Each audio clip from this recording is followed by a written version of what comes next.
Order. This a regular meeting of the Sonoma City Council on March 1st, the 1st of March, into a new month in the year 2020. Go ahead and start with the Pledge of Allegiance.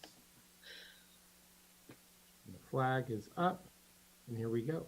I pledge allegiance to the flag of the United States of America, and the republic for which it stands, one nation, under God, one stand, indivisible, with liberty and justice for all. And I see that David Storr is asking to be let in. He is in the attendees and would like to become a panelist. Okay. Go ahead and bring him in. That would be great. David gave me a great movie recommendation recently, which is The Fisherman Friends. I recommend everybody watch that movie. It's quite fun. Lots of sea shanties. I've been into those lately, so thank you, Dave, for that. We'll move in for a roll call. We could. Yes. Councilmember Harrington. Present. Vice Mayor Agrimonti. Here. Councilmember Dean. Present. Mayor Harvey. Present. Thank you. Oh. David's on the move. Oh, Are you at Sonic Burger, Dave? We can't hear you. Yeah, I got busted on a staff meeting once ordering a number 4. There we are. Very nice. So we're going to go ahead and that's awesome. So just a reminder on the public comment process.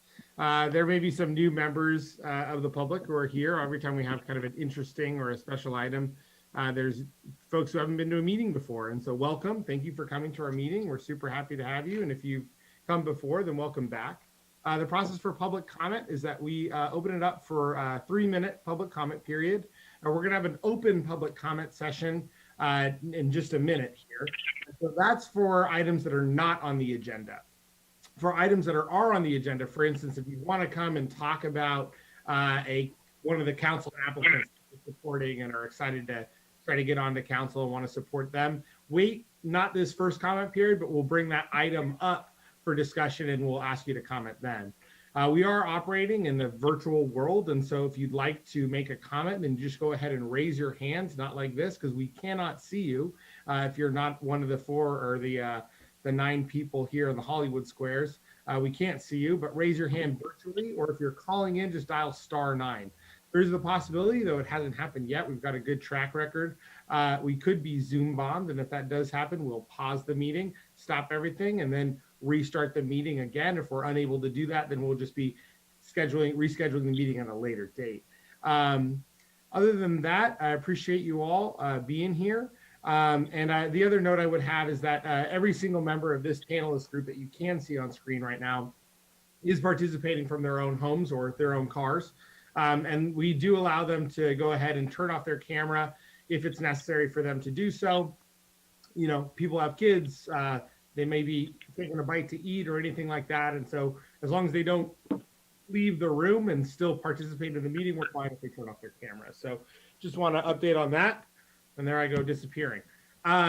So we'll go ahead back to the meeting. That's just kind of direction on public comment. Do we have a report? Oh, you also may write public comment in. So if you want to email us a public comment to publiccomment@sonomacity.org, the amazing Latanya will go ahead and read those into the record for you if you'd like to go through this that way.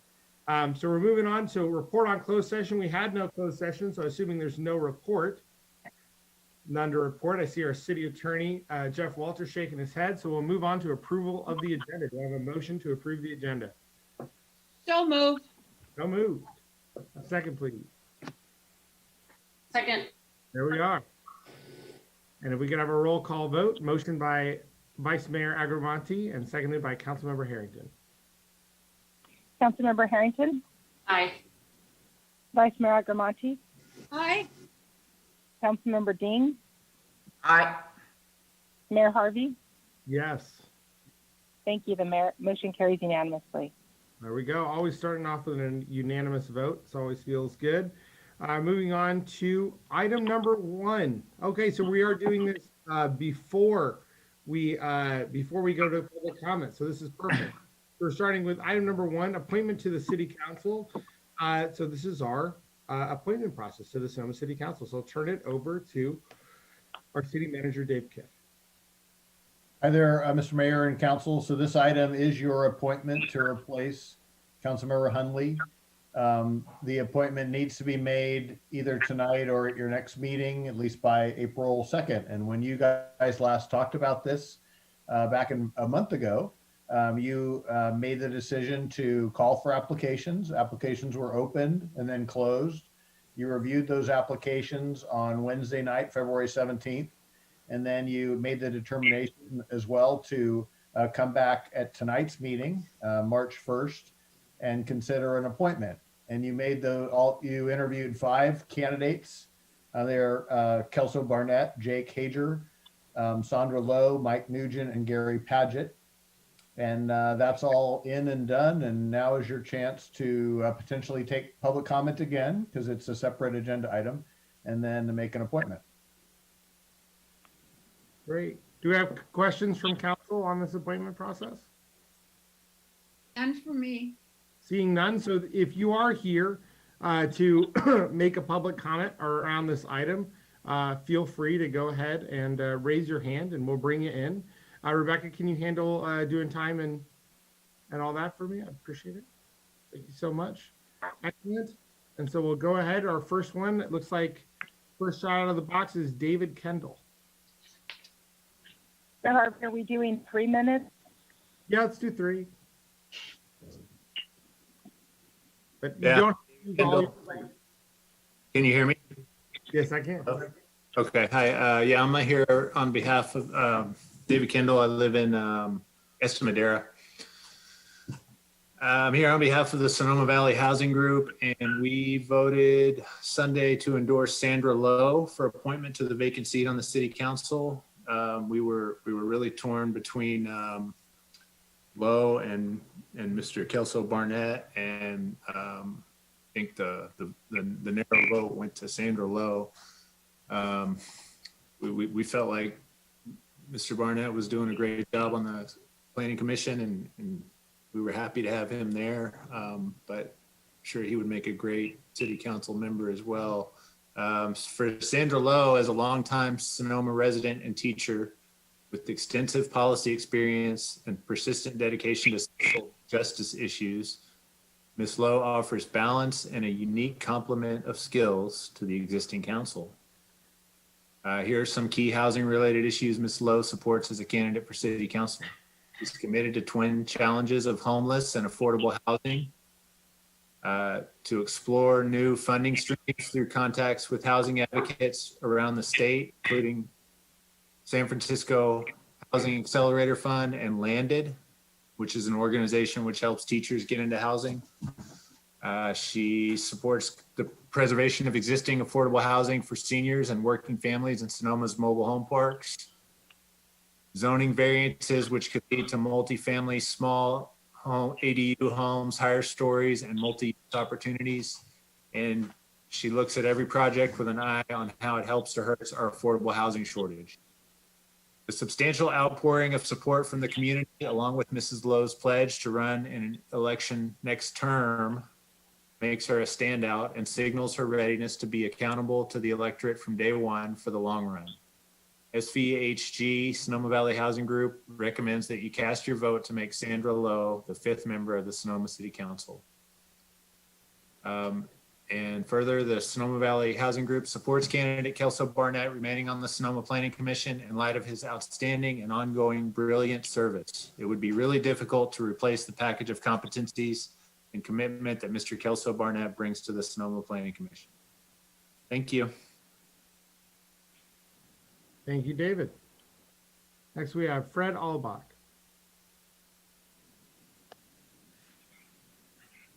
Can you hear me? Yep, you're on with the Sonoma City Council. Everybody always says that. My name's Fred Allabach. I live at 19550 8th Street East, and I'm speaking as an individual and not as a member of any group. And I would like to cast my wholehearted support for Kelsey Barnett for appointment in the City Council. I sent a letter the last time, and my comments in the letter still stand, and I would hope that you would give consideration for Kelsey Barnett to be on the city council. Thanks very much. Thank you so much, Mr. Albach. Next we have Ms. O'Neill, Ms. Sheila O'Neill.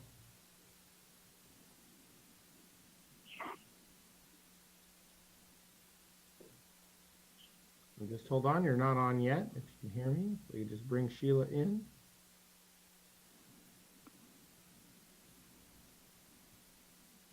And welcome, Sheila. You're on with the Sonoma City Council. Good evening, Mayor, Vice Mayor, and council members. Thank you so much. First of all, I wanted to just thank all of you because you made the decision to fill this vacant seat by appointment and not requesting a special election. And that certainly is the fastest way to do it. It's also the least expensive way to do it. But I want to recognize that this put a burden on the four of you. With an election, it would have been out of your hands and you wouldn't have had any responsibility or ownership of who was selected. But it would have taken months to fill the seat and it would have cost tens of thousands of dollars that the city, quite frankly, can't afford right now. And I think it's fabulous that 5 candidates came forward just months after the previous election. And I'm hoping that these candidates will still consider running in 2 years' time. But right now, I think it's time for you guys to get back to focus and to work on the city's work and to do so as quickly and as successfully as possible. And only one of the candidates is already completely up to speed with all the pressing issues that are facing Sonoma. Finances, cannabis dispensaries, homeless support, cemetery. Only one of the candidates has the familiarity and the history of the recent projects that have been both exciting and controversial and understands the context of these and future projects. And only one candidate has regularly attended the city council meetings in the last few years. Yep, you know, I'm talking about Kelsey Barnett. Yes, he's on the planning commission and he's fabulous, but the planning commission has deep value and candidates there. So I'm not worried about Kelsey leaving the planning commission. He'll do great in city council as well. And more importantly, he's ready to go. He doesn't need a tutorial on any of the topics that you guys have to dive into. And he will also bring some diversity to the council. He's a conservative. And right now our council is heavily weighted towards progressives. And I think that our community will benefit from the diversity of Kelsey's perspective. And he's also a long-term community member. You each know Kelsey, and most of you have worked with him in civic matters for the last several years. You know his character, you know his nature, you know he'll work passionately and honestly in this role, and he does not seek publicity. So I'm asking each of you respectfully to trust your judgment, follow your instinct, and appoint Kelsey to serve on the council with the four of you for the remaining 2 years. 30 seconds. Thank you. Thank you so much, Ms. Sheila O'Neill. Next we have Mr. Bob Felder. Thank you. Can you hear me? Yes, we can. Hi. Bob Felder. I'm speaking in support of Kelsey Barnett for the vacant seat on the city council. Kelsey is extremely qualified for this position, and he represents a unique combination of knowledge about Sonoma, the experience and participation in our city government, and the vision to preserve the heritage that makes Sonoma a special place to live. I've observed his participation and leadership on the Design Review Commission. I've had the benefit of his excellent preparation and thorough knowledge as a fellow member of the Planning Commission. Kelsey's ability to provide council leadership and guidance to establish proper priorities over the next 2 years would be invaluable to the health and welfare of our city. So in summary, I urge you to appoint Kelsey Barnett as the most welcome addition to the city council. Thank you. Thank you very much, Mr. Bob Felder. Next we have Josette Brose-Eicher. Hi, Josette Brose-Eicher, 1110 Loma Court, The Springs. I know that some think I only care about leaf blowers and cannabis, but I care deeply about many issues facing Sonoma and the Valley. Affordable housing is our most pressing issue. I was so impressed with all the applicants for city council. All have a deep commitment to our community, but I'm still backing Kelso Barnett, as I feel he understands the issue of affordable housing best, especially when it comes to what is needed in market rate projects, so that we do, as a part of those projects, create true affordable housing and not just a placeholder and something that sounds like affordable housing. I also think that Kelso understands the housing issue as it relates not just to the city of Sonoma, but in how it reaches out and integrates into the Springs and the entire valley, including the future of SDC. So thanks very much. Thank you much, Ms. Josette Bros Eicher. Mr. Robert Demler. Can you hear me? We can indeed. Thank you very much. First, I would like to, Robert Demler, 649 First Street West, Sonoma. I'd like to thank all of you for your continued service, and I know it takes a lot of time and effort, and I'm very appreciative to all of you for keeping things going. I want to welcome also Amy and Jack. They're your newest members. I'm very proud of them, and I'm very happy that they are with you. I would like also this evening to recommend that you appoint Kelsey Barnett as your next city council member to fill the vacancy. I witnessed the question period that you had for the candidates, and I felt that Kelso, and I was not surprised, I felt that Kelso was well prepared and knowledgeable on every issue that was asked of him. I believe Kelso has done a fantastic job on the two commissions that he has served the city so well on, and I am happy to support him, and I urge you to do that because I believe that you would not have anyone who needed their hands held in being a part of the group, which we need so badly to have you all a complete group. And I believe he would work very well with all of you and has the respect of many of us in this community. Thank you very much. Thank you, Mr. Robert Demler. And next we have Mr. Ron Wellender.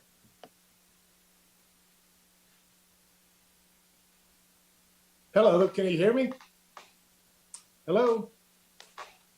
Yes, we can, Ron. I apologize. Oh, okay. Ron Wellender, 1149 Neal Court, Sonoma, California. I want to follow up the contacts that I've had with each of you to date and verbalize this evening my support also for Kelsey Barnett. I would be disingenuous if I didn't say that I would miss him as a fellow planning commissioner, but I feel strongly that he is the best candidate to fill this 2-year vacancy. Many of the fellow citizens have already expressed his attributes, so I will not repeat them, other than to say that, again, when you have someone that has been raised in the city, has shown tremendous commitment and investment of his own time at various levels, and also, as you've witnessed as a planning commissioner, he comes very well prepared each and every time. And I would trust that you'd be taking that same commitment to city council. So I will keep this short. Again, I want to strongly encourage you to add to your composition, Mr. Kelsey Barnett. So thank you. Thank you very much, Mr. Ron Wellender. Next, we have Maddie Hirschfield. Good evening. You can all hear me, so I'm not even going to ask. Maddie Hirschfield with the North Bay Labor Council. I want to speak strongly for Sandra Lowe, who I've known for many, many years. And I heard somebody say that there was only one candidate qualified, and it's just not true. Sandra has been in the city and intimately involved with the issues of the city of Sonoma for decades. She's the smartest person I know and would serve your council exceptionally well. Somebody mentioned hand holding. I haven't seen Sandra ever handheld. In fact, she's the one doing most of the hand holding. I think that if you appoint her tonight, you'll wonder how you got along without her prior to this. So I strongly recommend Sandra Lowe for this appointment. Thank you. Thank you very much, Matty Hirsch. I'm seeing people comment if they have interest in speaking. Yeah, if you have any interest in speaking, please raise your hand and we'll call you in. It's just we've got a little bit of a line here. And if you've already spoken, please take your hand down. Next, we have Wendy and Matt.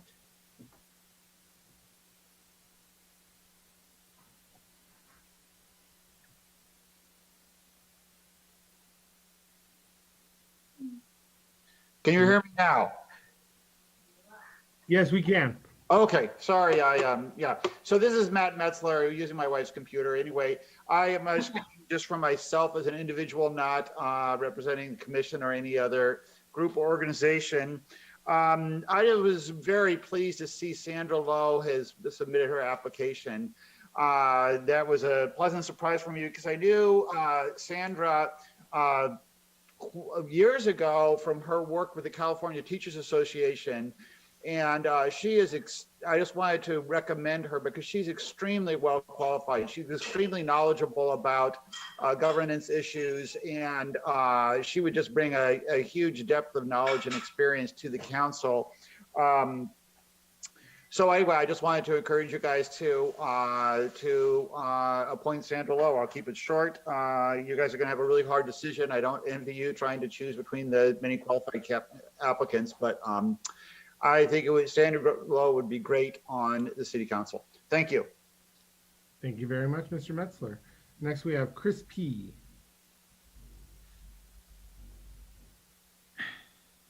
And there you are. You're on the Sonoma City Council. Hello. I believe it's Mr. Petlock. Hello.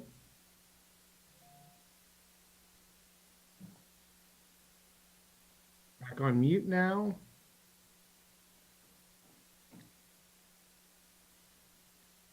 Your microphone appears to be on now, but I cannot hear you if you are trying to speak.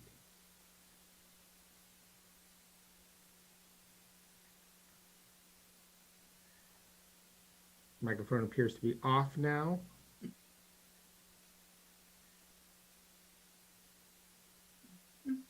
All right, so we're having some technical difficulties there, so we'll go ahead and move on, and we'll bring you back in for another shot, Chris, in a little bit. But right now, we're going to bring on Mr. John Kelly. And you're on with the Sonoma City Council. Mayor. How are you? I'm well. How are Hello, you? good evening, Mayor. How are you? I'm fine, thank you. So I'm speaking tonight on behalf of myself personally, but also the Sonoma County Democratic Party, which, as I mentioned at the last council meeting on this subject, was going to and has subsequently endorsed Sandra Lowe for the seat. And I am speaking tonight on behalf of the party, but I'm also speaking on behalf of myself because I'm a resident here of the town, living at 19001 Unipro Serra. It's an unusual decision to have to appoint. It's not something that comes up commonly for the council. It's something that we as a school board had to do ourselves. And it's an interesting process because it's one of the few decisions where you're not actually acting purely in a representative capacity based upon your own judgment. It's more like when a citizen initiative appears in front of the council and you have the alternative to adopt the ordinance in lieu of calling an election. Here you're actually trying to anticipate what the choice of the voters would have been. And that's a bit of a different decision. It's sort of a different set of muscles we have to exercise. Here, the critical decision in determining if you're going to appoint an elected is, has the person had elected experience from the city before? And here, Sandra Lowe has. She's been an elected representative of the school board that has represented the voters. She's previously been elected by them and after 4 years reviewed and elected again. And that is a unique experience that none of the other candidates present. Sandra has the ability to understand what is called upon as an elected already. There is no substitute for having to face the voters, as all of you are aware. It is a unique process that tempers us all and allows us to understand the value of interacting with them in a way that I think no one who's ever done it who's knocked the doors and walked the walk can really appreciate and understand. I think there really is no question that were there to be held an election, Sandra would win. She is a supremely qualified individual for this job. Further, it is exactly the type of person we want to see serving on our city councils. We have frankly had too many pale, male, and stale members of our boards and commissions and councils for so many years. And it's good to make sure that we encourage and replace with people who are representative of our community as a whole. And Sandra does that and is that. So I think that she brings the right balance, she brings the right experience, and the right qualifications. I think we all understand, though, that a number of the people who have put their names forward are high quality individuals. And I think that every person that has applied is deserving of accommodation for doing so. But I think in this case, it's just very clear that Sandra Lowe is the right person for the job. And I thank you very much for your time tonight. All right, moving on. We have Mr. David Eicher. Oh, hi, yes, David Eicher here in Loma Court. So it looks like you've got two front runners in this, and at least in terms of the comments from calling in. And I think both of them sound good, but I still support the appointment of Kelsey Barnett to the City Council. I feel you should appoint someone who not only knows Sonoma, but knows Sonoma city government. I don't think anyone else of the applicants meets these criteria, especially with the general plan and development code being updated soon. Kelsey Barnett has the experience of being on the planning commission. And I've been to or watched many of the planning commission meetings and know that he always is prepared and asks very good questions and is fair and looks at all sides of everything. Most of the candidates look to be involved in some way, to help keeping Sonoma Valley on the right track, but it appears some may not know the long hours the city council members spend on various committees. I know Mr. Barnett does. So this is why I'm putting my support behind him, and good luck tonight. And you have a great opportunity here. Thanks. Thank you, Mr. Eicher. We'll move on to, looks like Sinjin, and I apologize if I'm getting that incorrect. Hi there, you have it correct. This is Claire and Sinjin, and we are coming to you from Oak Lane. We previously lived on Arnold Drive from 2006 to 2013. And first of all, I think it's extraordinary that there's such a wonderful collection of people who are interested in running for this position. We do a lot of work in San Francisco with local politics, and quite frankly, rarely do we see this caliber of applicant and this enthusiasm. But in terms of filling this position, I'm gonna present this from a little bit of a different light from one of the prior speakers, which is rather than thinking about who might have been elected had we run a traditional election, I think that you all are in a unique position where you get to round out your council and look for somebody who has skill sets and experience that may not already be part of the complement. And so from that sense, we're not endorsing anyone in particular. We don't have a relationship with any of the candidates, but I think it's important for the council to think about the issues facing the city and where you may say, as a group, this is an area where we may be a little bit, not as strong in the bench as we might be on other issues. The other piece that I think is important to think about is the opportunity for that person to be a liaison. I know that all of you serve on various different committees and different programs. And so that's another area in which you have to think about where will this person round out the complement of skill set and relationships that you already have. So again, we're extraordinarily impressed with the collection of applicants. And again, thank you all for your time, because we know that this is while it's presented as a volunteer position, clearly you all are working time and a half, if not more than that, in terms of the hours and the commitment you make to the council. So thank you so much. Thank you very much. Next, we have Mr. Jack Buckhorn. Well, good evening, Mayor Harvey, council members and staff. My name is Jack Buckhorn. I'm the executive director of the North Bay Labor Council. And as I mentioned last time, we have endorsed Sandra Lowe, and we've done that because of her experience and her connections in the region, in the city, and the state. We believe that she would be a wonderful addition to any city council or board of electeds. we expect folks to get work done for us. And Sandra is a person I've known for decades. And one thing I can tell you about Sandra Lowe is she rolls up her sleeves and she works hard. She builds relationships and she gets things done. And she gets things done in a collaborative way. So I would ask for all those reasons and more that you consider Sandra Lowe. And honestly, it's a gift to the city of Sonoma to have someone of her qualifications. And not to say that anyone else that applied isn't of high caliber. I actually was very impressed listening to all the interviews at your last meeting. And I just applaud each and every applicant who put their name in, because I don't need to tell you, it's a thankless job that you guys have. And we thank you for being the public servants that you are. So I know it's a tough decision. We're voting for Sandra Lowe, but you've got a lot of good candidates to choose from. So good luck. And we appreciate your working on behalf of the public and in Sonoma. Thank you very much, Jack Buckhorn. I appreciate it. Next, we have Bill Borum. Oh, very good. Okay, I can hear myself over my phone. There you go. Now you know you're. Again, thanks to all of you for your service. And being a governing board member myself, I know what this takes. It's not just going to a meeting. So I'm very happy to appear tonight. And as I wrote to each of you, I am supporting Kelso Barnett because he has demonstrated interest, qualifications, and capabilities. And I think this is most comes to fore when we consider his Planning Commission service of several years. And I think being on the Planning Commission is the best possible preparation for going on the City Council. And over the years, many people have followed that route. Importantly, when you're on the Planning Commission, you really come to know the various working parts of the Sonoma city government.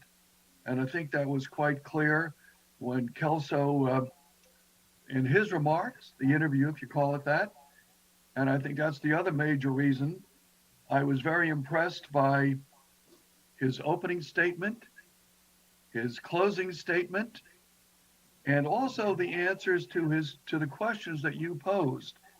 He gave technical and knowledgeable responses. So I think that really shows again that he's got the interest and capabilities to serve.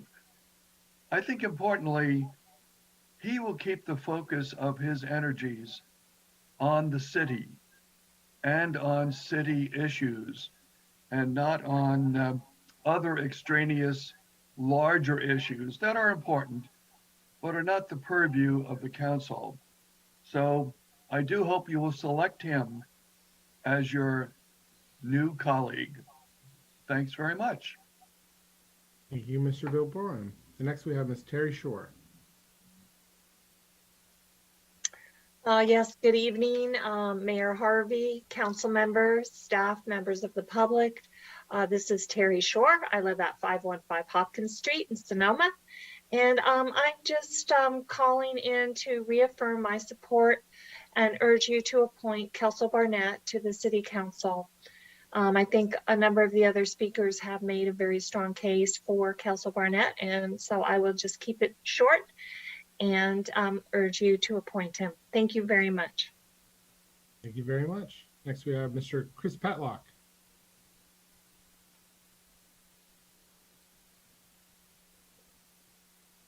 Thank you for letting me back in again. Sorry about all that. That's all right. Good evening, council members. Thank you for the opportunity to speak on this matter. I know it's a difficult decision, and certainly with all the great comments about the applicants tonight, doesn't make it any easier. I'm here on my own, not as part of any group, but I do serve as a member of the California Progressive Alliance, the California Public Banking Alliance, and I'm also a government finance officer. I've served in local agencies for many years and even served on a commission with some of you folks.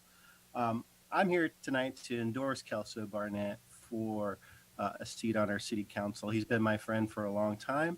We've had a lot of far-ranging conversations, from local city politics to endless minutia within the city's budgets, and of course throughout the greater region. But that's not what we're here tonight to talk about. I think Kelso would be a great addition to the council. He is got a great mind. He is open to ideas.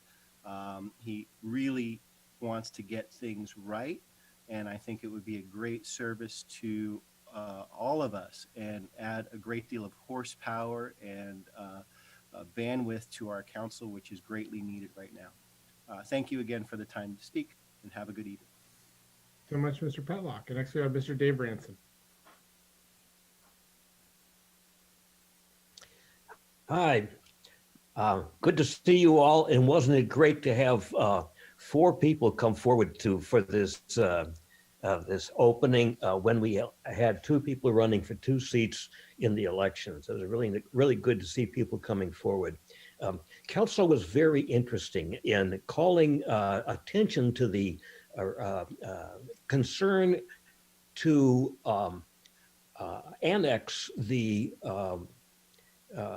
Springs as to make a total municipality. I thought that was very interesting. But I think that the response to that will be that if we do, we're going to have people like Sandra elected. And I think that's very important, because I think she's going to represent folks who are not often represented on the city council. She has a history of having done so, and I think that's the missing voice. Not that people don't speak for those folks, and I know we have one other council member with a union past, but I would really like to see her on the board. As you know, I live in Santa Rosa, but I go to church in Sonoma, and I'm very interested in seeing Sandra on the board. Thank you very much. Excuse me. Anyone else wishing to speak, please raise your hands. I see Kilby Stenkamp. I hope I get that right. Got that right? Can you hear me? Welcome. Yes, absolutely. Okay. Hi there. Thanks for taking my time here. I'm in support of Kelsey Barnett as an individual, and I also represent the president of the North of Mission Neighborhood Association. Kelso is well-rounded. He's sharp. I can't say any more than other Sheila, Bob, Ron, and Bill have said. I'm in full support. Thank you. Thank you very much, Kilby. Do you have anybody else rising to speak? I see a David, and the hand is back down. David?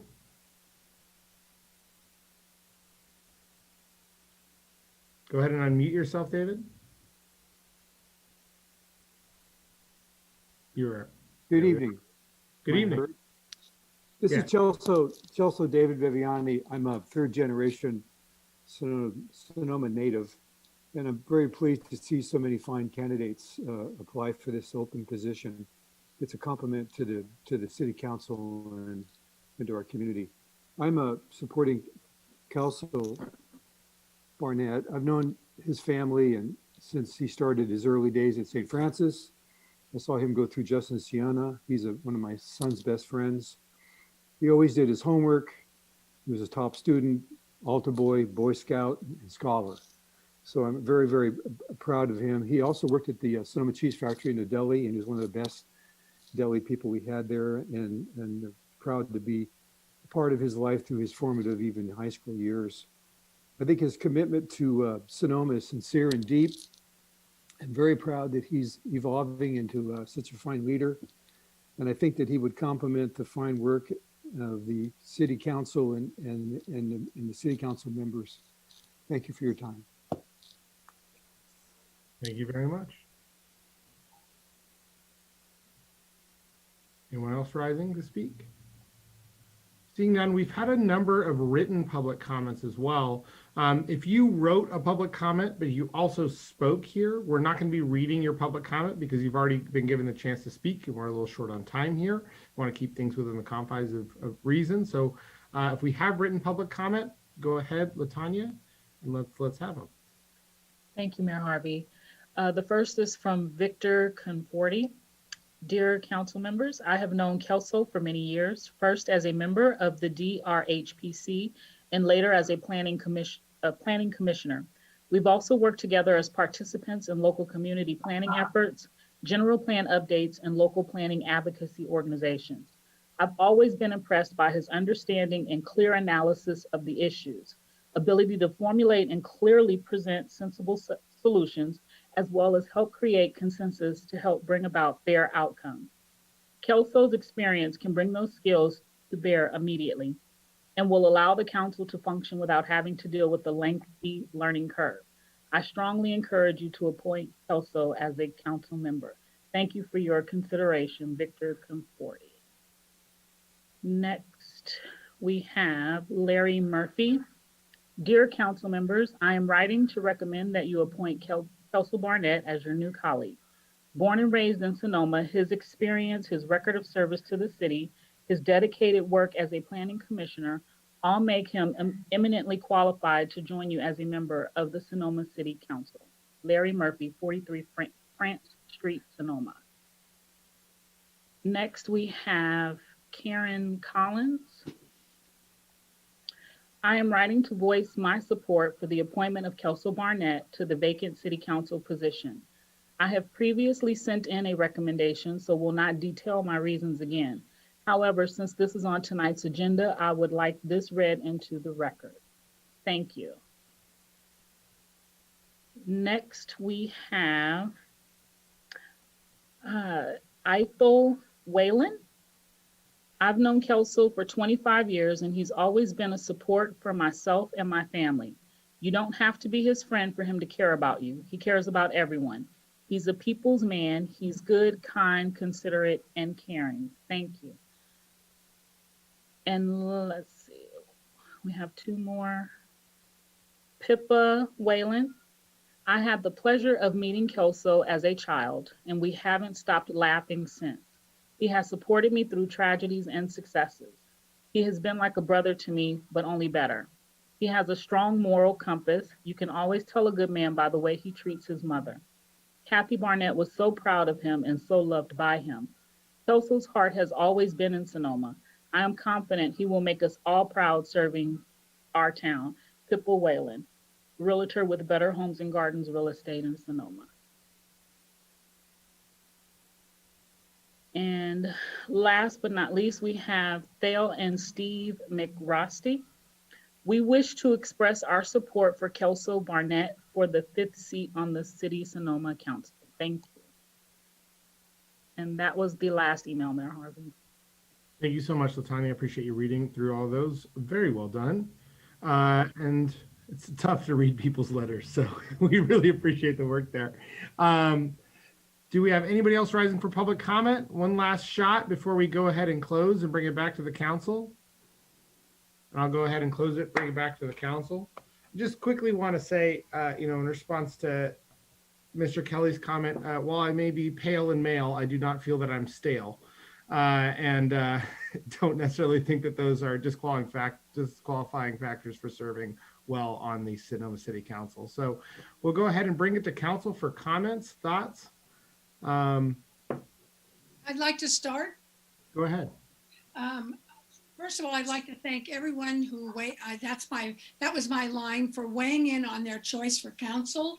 I would imagine, like others, I possibly answered anywhere from 25 to 40 emails, and I appreciate everyone because everyone had some really great stuff to say, and of course how much they loved Sonoma, which I think is, is a big factor here. So I'm just really proud that so many people got involved and really enjoyed listening to supporters of different people here for this candidate's appointment. This is a very rare occasion because it doesn't happen very often.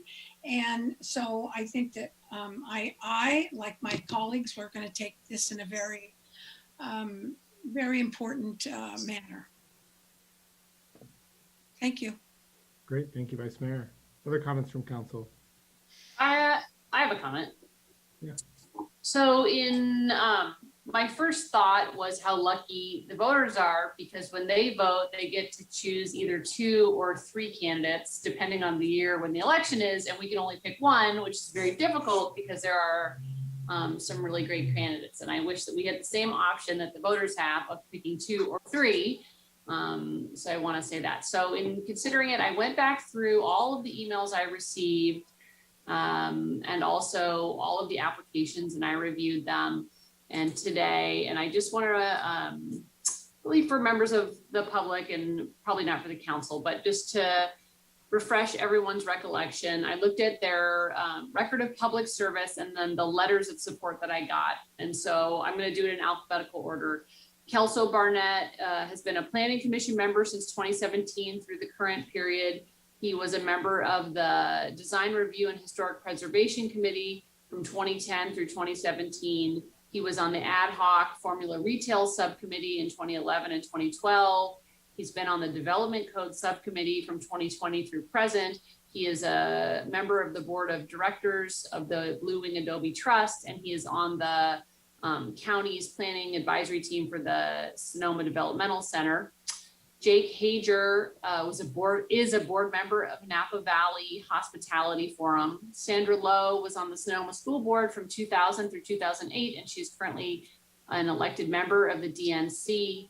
Mike Nugent was a member of the Sonoma Valley Hospital Board with various levels of responsibility there, president, etc. He was also on the board of the Valley of the Moon Vintage Festival and responsible for putting that on.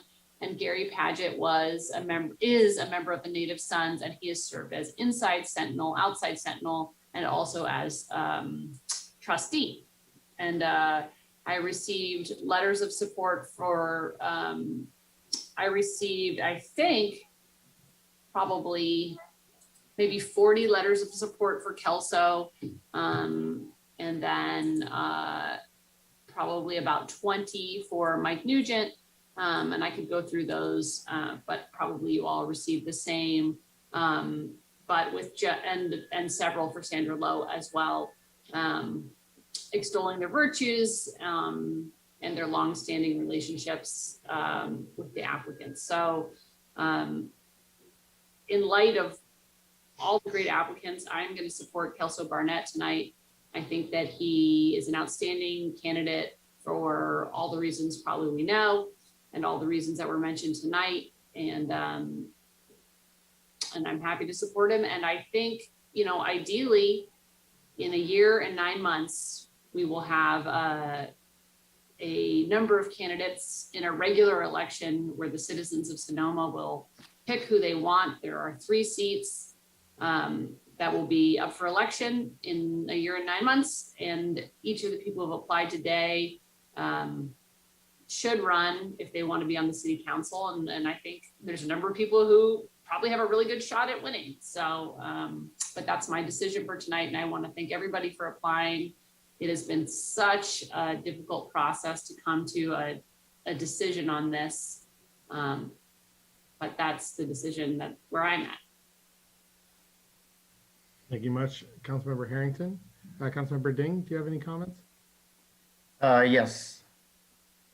First of all, I'm very grateful to all of the local residents, write the emails, make the phone calls, textings. I replied to them partially. I couldn't reply to everybody. I want to say an apology, and because I know that you are using the valuable time, and not only in the writing and in the thinking, what is the exactly need for the city. Each line and each word and represent your concern to our community, to the city. And we all feel it's really, really a heavy duty for us. We cannot make the wrong decision and for this appointment. So however, the issue is all the candidates, all the 5 candidates, each of them has the different qualities. They have the different providing stuff for our city. And the last time, Michael Nugent and the presentation also impressed me a lot because he reminded me a lot of the, and Sonoma's, traditions and legacy, because he is such a successful business person. And even right now, he called me, he introduced himself. Even right now, he worked around the clock because he has different branches around his business in the New York, in the Florida, in the Europe. And basically, his working schedule is kind of the 24 hours. Yeah, but he really enjoyed. So it reminds me, this is our, Sonoma part of our tradition, our spirit. That is an entrepreneurial. Yeah. So although it's difficult, we take the chance, we work hard, we never give up. That is the impressive.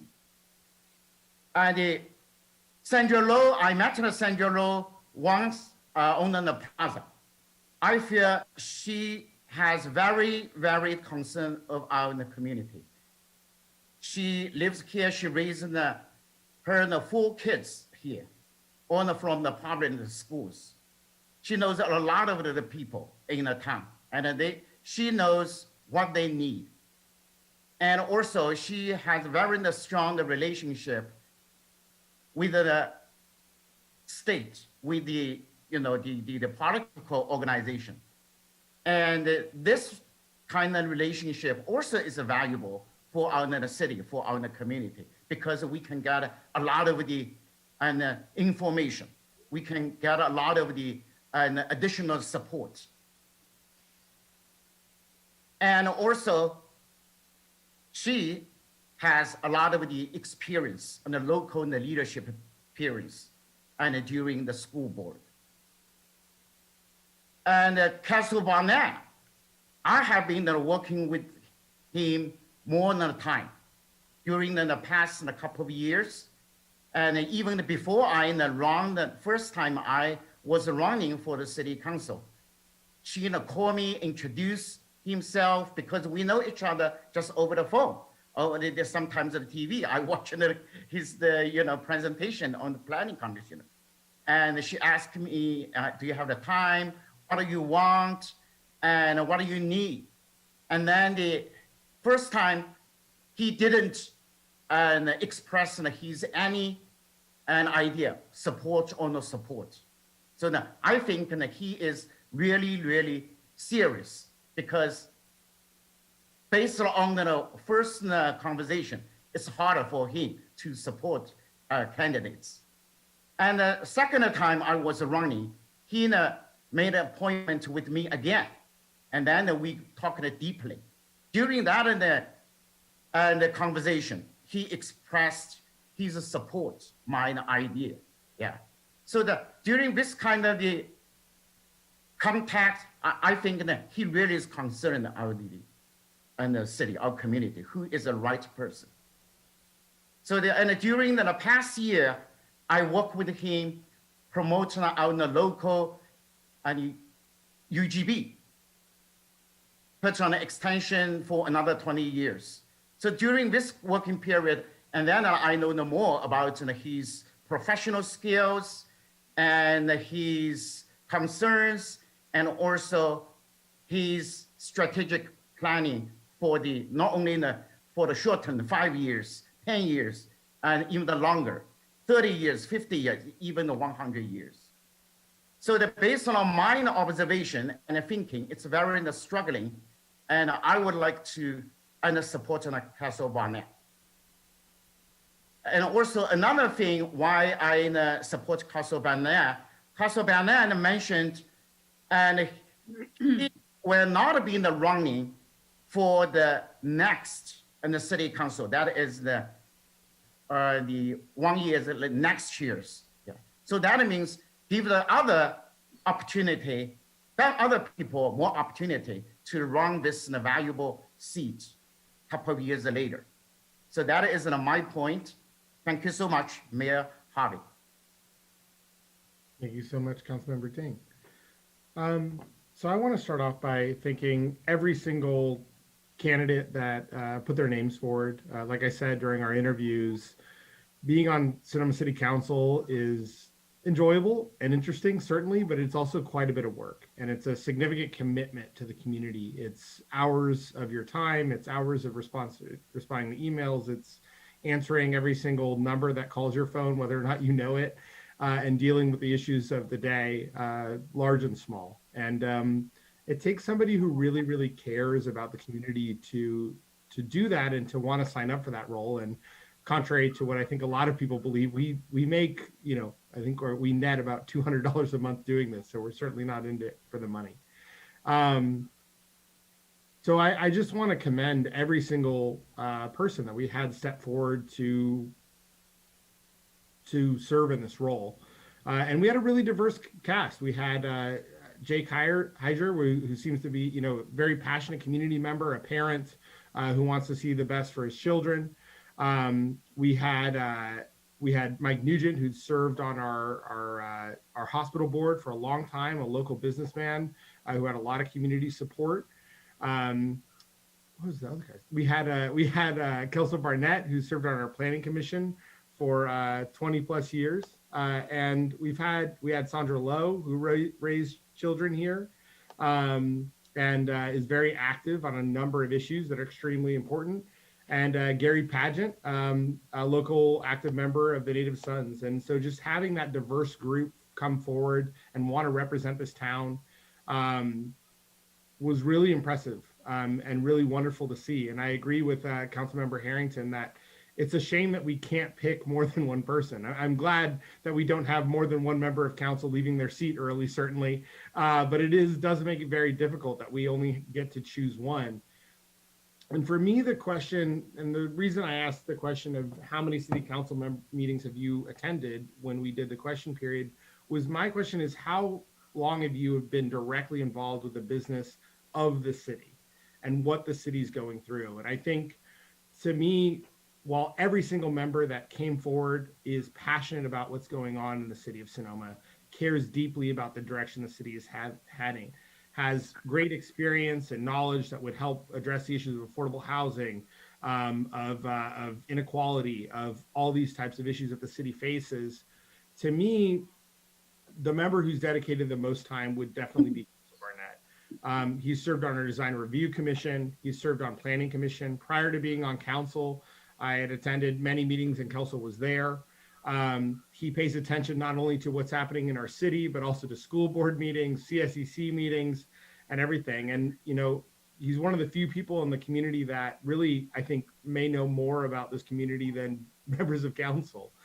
He's up to speed and ready to move on a lot of issues. And so I think that, combined with the outpouring of community support from across the spectrum, from people who I know are very much on the left wing side of things, like Mr. Alabach, to more conservative members of our community, to older, more historic members of our community who have a long family legacy here, all reached out to support Kelsey Barnett. And other people had significant community support as well and institutional support. I think that's wonderful. And I encourage every single person who applied for this seat to run in the future. But tonight I will be, for the reason of the strong community support and the long service to our community in a volunteer role on the Planning Commission and Design Review, I will be supporting Kelsey Barnett. Well, I'd like to chime in, Mr. Mayor. I too came from the federal and state level, having worked for legislators, a U.S. senator and a state senator, and that's what I brought to my roles on different city councils, which I think are really important. And I've learned a lot about local government from serving on local government. And I'm a prisoner of hope. That's all I'm looking for. Somebody who shares that same feeling with me. And there are two things that Kelso Barnett and I agree on. Number one, we need to do something about our cemeteries. They're beautiful, they're historic. We need to draw people here, number one, just to visit this historic site. And of course, the other is the appeal of our projects. I think he seems to be very in favor of looking at a new appeal process for the development code. And I think that's something that's very important. We have wasted hundreds of thousands of dollars fighting a $400 appeal. And the people of Sonoma need to understand how much money is spent on appeal processes.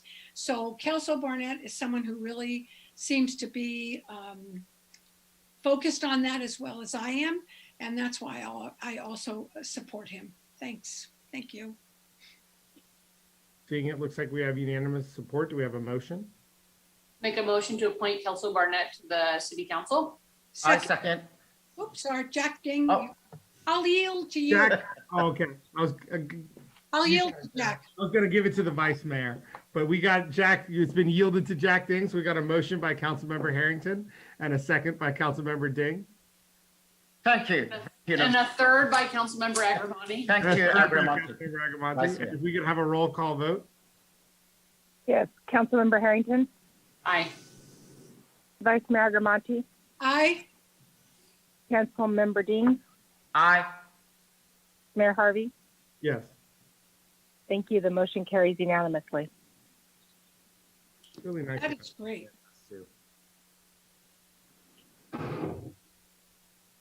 So the next step, as the city clerk knows, is to swear the new council member in. We're ready to go there? Yes. Hello. Alrighty, it's a little bit different in being in Zoom. You typically would sign this after you take the oath, but you and I will talk and get, so we can meet and have you sign this. But for this evening, if you'll raise your right hand and repeat after me. I, Kelso Barnett, council member, I, Kelso Barnett, council member, do solemnly swear do solemnly swear that I will support and defend that I will support and defend the Constitution of the United States and the Constitution of the State of California the Constitution of the United States and the Constitution of the State of California against all enemies, foreign and domestic, against all enemies, foreign and domestic, that I will bear true faith and allegiance that I will bear true faith and allegiance to the Constitution of the United States and the Constitution of the State of California, to the Constitution of the United States and the Constitution of the State of California, that I take this obligation freely that I take this obligation freely without any mental reservation without any mental reservation or purpose of evasion, or purpose of evasion, and that I will well and faithfully discharge and that I will well and faithfully discharge the duties upon which I'm about to enter. the duties upon which I am about to enter. Congratulations. Thank you. Thank you. Thank you. Welcome. Welcome to the council, Councilmember Barnett. I appreciate it. It's great to be here. When I was young, I thought one day maybe if I was lucky enough, I would run and be on the city council. And I always thought it would happen just like this on Zoom. So Watch it, Kelso. I'm the only funny one on this city council. oh, well, okay. Can I take a minute to say? Please. Yeah. Oh, yeah, Okay. please. Yeah. I just, again, really want to thank the council for their confidence in me. It really means a lot to me. And one of the reasons why I was attracted to applying in this sort of unique opportunity was the fact that I've worked with all four of you and love working with all four of you. And, whether it's the budget with Councilman Ding or parks and the needs for our families with Councilwoman Harrington, or housing issues with our mayor, or cemetery issues with our vice mayor, I'm very excited to get get to work. We have a lot of work to do, and I'm really excited to move forward. Obviously, these are big shoes to fill, and I do want to take a second to acknowledge the service of Councilwoman Rachel Hundley. I think she was a consequential councilwoman, and she was part of this council over the last few years where you all made significant progress for our town. And I'm sure all of us appreciate the sacrifices and the service she made for our town. So I just want to thank her. I also want to recognize the fellow applicants, Jake, Mike, Gary, Sandra, as you all just said. I'm very honored to be part of such an impressive group of applicants. And so, I really hope the four of them remain involved in our city because we obviously need everyone's help right now. I also want to briefly thank staff. I think we're so lucky to have such a great city staff in every single department. And I specifically want to thank our city clerk, Rebecca Barr, for conducting this process. Obviously, a resignation and an opening on the council doesn't happen all the time. And I think she handled this process very well. And I just want to thank her and recognize her for that. I also briefly want to thank all the outpouring of support. This is very awkward for me. I don't like to ask people for things like that. I don't like being the center of attention. And so it's been a very interesting process, but it's been humbling. And I really want to thank everybody for their support. And no one elected me, so I've said enough. And so with the pleasure of the council, Mr. Mayor, I would love to move on to the consent calendar and the rest of the agenda. Thank you. So much. All right, so we're moving on from item 1 to item 2. Dave, to our city manager, you had mentioned potentially mentioning our request for public comment on our manager piece. Should we do that now while we have everybody's attention, or I know it's not necessarily the good of the order? Yeah, you can do that now, Mr. Mayor. Good. So I'd just like to let people know that we are producing while we have everybody's attention before everybody jumps off and we move into less focused or maybe less interesting to you items on the agenda, that we are reaching out to our community to get input on our city manager recruitment. We want to hear what you have to say. So keep a close eye to city updates from our Facebook page. It's also on the city website. So when you land on the splash page, I'm sure there's a link to it there. I'll be posting it on my Facebook page. I'd encourage every other council member to post it online as well. We want to get a lot of community feedback so that we can choose a city manager that represents the future of our community and what everybody'd like to see. So as much community input as we can get, we'd really appreciate it. And you don't have to live in the city to do that. If you live in the valley, feel free to chime in as well. We want to hear from all of you. And so we'd really, really appreciate it if you would chime in. And the reason we aren't keeping Dave is because we can't. We really like him. He's doing fantastic, but it's not allowed because allegedly he's retired. So though he works pretty hard for us. So that's where we're at right now. And so just please make those comments and link to the survey. And it's in the chat right now if you are a part of our little chat here, if you're on our Zoom meeting. And with that, we'll move on to public comment. So at this time, members of the public may comment on any item not appearing on the agenda. It is recommended that you keep your comments to 3 minutes or less under state law, unless otherwise permitted under the Ralph M. Brown Act. The merits of this matter presented under this item cannot be discussed or acted upon by the City Council at this time. For items appearing on the agenda, the public will be invited to make comments at the time the item comes up for council consideration. Upon being acknowledged by the mayor, that's me, please begin by stating your name. And again, raise your hand if you want to make a public comment. There we go. We got a lot. Okay, how about this? Got a public comment night. I like it. We'll go ahead. Fred Albach, fresh out of the gate. Good evening, City Council members. I'm here tonight at this public comment period as the CSEC Commissioner, as one of the 4 members of the city's new Joint Council CSEC Climate Action Committee. City has council approved ambitious climate emergency resolution goal to reduce city and community greenhouse gas emissions to net zero by 2030, 9 more years. I see the urgency and seriousness of this issue, and I urge the council to do all we can to meet this goal. We need to do our fair share here on planet Earth. I urge the Joint Committee to adopt a number of specific action items for rapid implementation. First, focused on transportation GHG emissions reduction incentive. Second, implement city carbon negative actions. Third, include affordable housing as an effective climate action. Fourth, accelerate climate sensitive energy actions in local buildings. Encourage local residents to adopt Sonoma Clean Power's 100% renewable energy evergreen service. Assist local residents to complete modern energy conservation audits of their homes and take recommended steps to reduce their electricity and gas usage. Fifth, pass a ban on any new gas stations located in Sonoma. Sixth, adopt the all-electric reach code consistent with other Bay Area cities. For recommended outreach and citizen involvement, I'd like to suggest involving high schoolers in Sonoma climate actions, involve the chamber, the vintners and growers and restaurant owners, and involve the local environmental community, and to adopt a city community-wide focus on triple bottom line, full cost accounting sustainability as the paradigm that we need to really solve all our problems.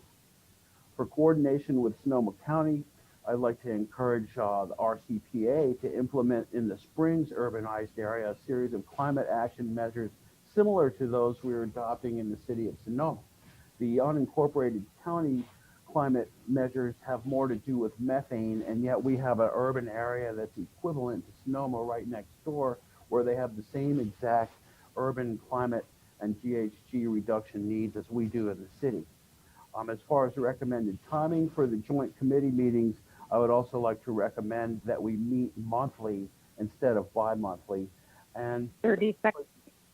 Basically, I just want to say that from everything I read and have studied, that the climate emergency is a serious problem, and I would really like to see Sonoma make a strong effort to meet the zero net emissions by 2030. Thank you very much, Ms. Schraubach. Moving on, David Morrell.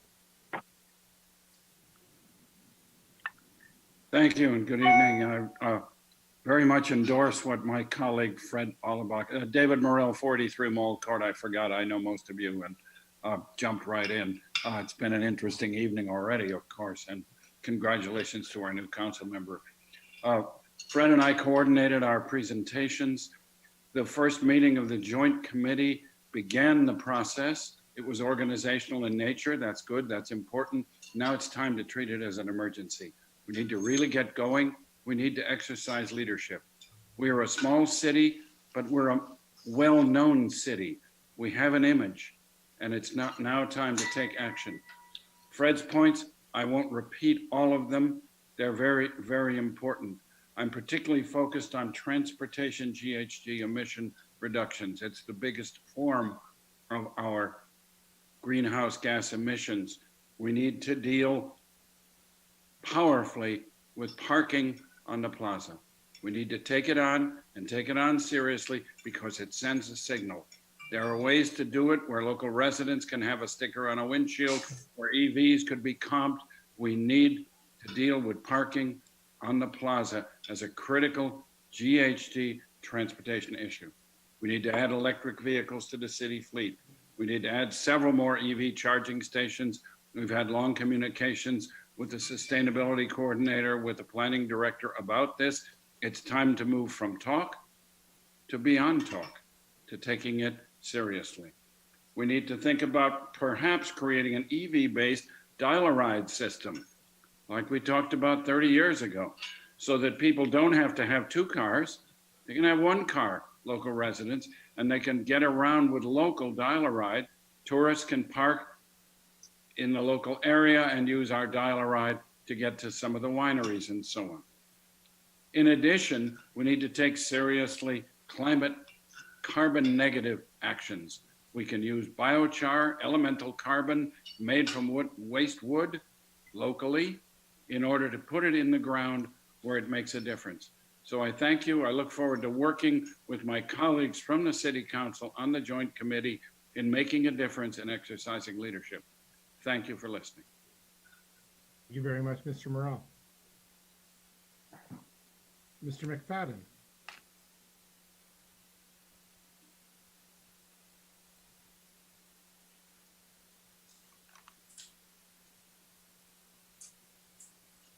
Did I unmute? Yes, you've Can- unmuted. You're on. Okay, my name is Jim McFadden. I'm with the Sonoma Valley Housing Group, and I would like to see the city of Sonoma work to do a project exactly like what Milestone Housing just did on Siesta Way in the Springs. 3 stories and 92 units of 40 to 60% AMI housing. Milestone took a density bonus, got it approved by right, and went out and got the money. This on less than 3 acres. Sonoma can work to make a project like this happen. Just do it. Use city land, use state land, use school system land, whatever, be creative. There has been a housing crisis for many years, and this crisis calls for attention from the city. Thank you. Thank you very much, Mr. McFadden. Next, we have Mr. Petlock. Okay, thanks for letting me speak again. Congratulations to Councilmember Barnett. Very exciting. Kind of knew it. Tonight, I do want to speak to you. I want to add a little bit more to your plate. I'm sure you all saw in the paper just last week with 2 young girls being hit in the intersection at Verano Avenue. I've been talking about this issue since I've been aware of local politics, and that's the speeds and traffic around Sonoma. Myself and many of my friends are avid cyclists. We want to put our kids on bikes so they can go to the store. I live where I live so my kids can walk to school, hopefully safely, and get home safely. And, I just don't feel like that's the case anymore. A lot of my friends like Fred Olivach and many others at the state level have done a great job with pushing housing. We're going to have a lot more housing. We're going to have a lot more density. And as many of you are aware, with that density, the speeds just don't seem to go down. People are not paying attention, and we just need help with that. My kids expect me to come home at the end of the day. If I'm out recreating, I expect them to make it home safely at the end of the day. And we just need safer streets, sidewalks, bike lanes. Just in front of my house, there's 2 beautiful bike lanes. Nobody uses them. It's the same thing on either 5th Street. Nobody can use those bike lanes unless you are a salty cyclist in full kit. It is dangerous out here. And we just need traffic calming. I don't know what that means. I hope that you guys will take this seriously. You'll put it in front of you. It really is a public safety matter. I get sick. It breaks my heart when I see these memorials all over town. And again, when I see in the paper 2 young girls, just lollygagging across the street in the intersection, somebody fails to yield to them and hits them. Those girls are my girls' age. It's not right. We really need somebody to pay attention to this and help us. Thank you for your time. Mr. Petlock. Next, we have Gil.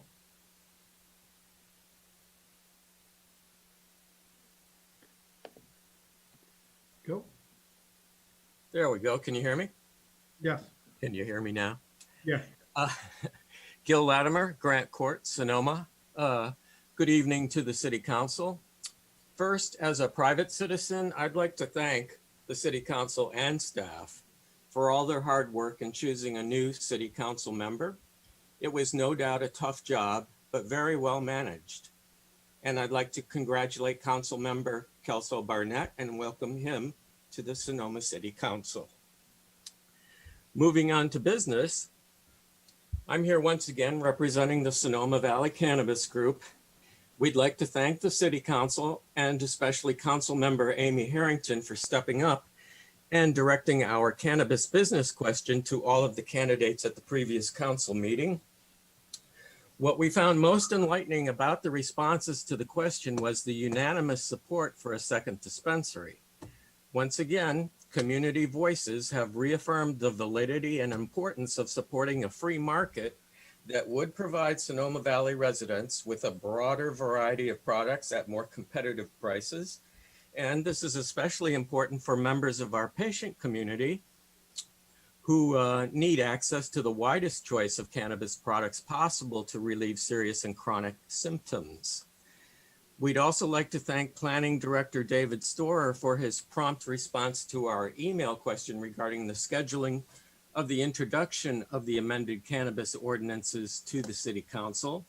In his response, Mr. Storer suggested that the council would likely review the amendments within the next few meetings between March 15 and April 19. What we're not entirely clear on is whether the process of introduction and readings could begin at the next City Council meeting and continue through the second half of April, or that the introduction and process may have to wait until the April 19 meeting. So we certainly hope it will be the former. Let's please not fall into the can kicking syndrome that has plagued us off and on over the last years. As many others have expressed, city electeds and residents alike, it's time to get this done. And with that, thanks very much for your time, and wishing you a good evening. Thank you very much, Gil. Next we have Dave Ransom. Hi again. Congratulations, Kelso. If things proceed, you may have a chance to deal with the De Novo project on the council. I would like to just start talking with you all as from the Sonoma Valley Housing Group about the Doyle project, the De Novo project in the corner of town. I'm sure it's going to end up in the council. I think we need to congratulate De Novo for having built those market rate housing on the south lot, because they originally were putting them on the market for about $700, and now they're on the market for $1,250,000. And the granite units that were going to be affordable are being they are advertising as suitable for home offices for tech professionals moving up from San Francisco. I think we recognize that the supporters of Measure W last November promised voters that there was it W or M? I never can quite remember. Anyway, promised voters that there is ample space for affordable housing within the UGB, and they won overwhelmingly based on that promise. And this is the space. Those acres are the acres that we can get affordable housing on. Every member of the city council over the last decade that I've been around has supported affordable housing. And surely you all will be upset if we don't get affordable housing in that corner. It has been pointed out that the city doesn't have to agree to annexation. You know, there's a state law now that if the area is zoned for whatever, that the folks by right pretty much can go in there and build whatever. And that certainly happened on with the South Lot homes. But the state doesn't have to annex that area unless we have an agreement for affordable housing. And I'd like to suggest that was a good position to be taking when it comes up before the council. Thank you. Next we have Milton.